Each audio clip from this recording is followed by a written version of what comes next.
আসসালামু আলাইকুম। আশা করি আপনারা সবাই ভালো আছেন।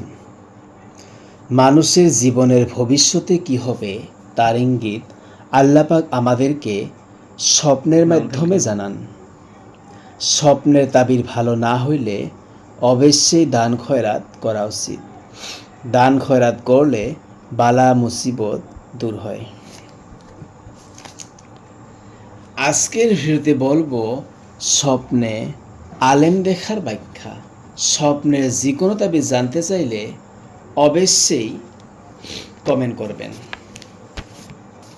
স্বপ্নে আলেম দেখলে সৎপথে পরিচালিত হবে স্বপ্নদ্রষ্টা, অথবা স্বপ্নদ্রষ্টা সম্পদ লাভ করবে, অথবা স্বপ্নদ্রষ্টা কাজী হবে, অথবা স্বপ্নদ্রষ্টা ডক্টর হবে, অথবা স্বপ্নদ্রষ্টা নেতা হবে।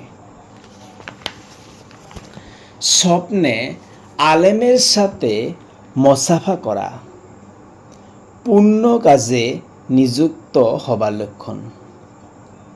স্বপ্নদ্রষ্টা ভালো কাজ করবে, পুণ্যর কাজ করবে। স্বপ্নে আলেমকে খুশি দেখলে মনের আশা পূর্ণ হবে, মনোবাঞ্ছা পূর্ণ হবে।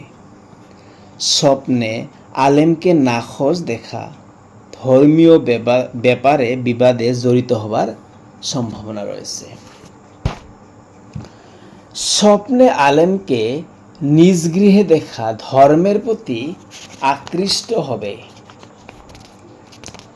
স্বপ্নে আলেমের নিকট বিদ্যা শিখতে দেখা সৌভাগ্যর নিদর্শন।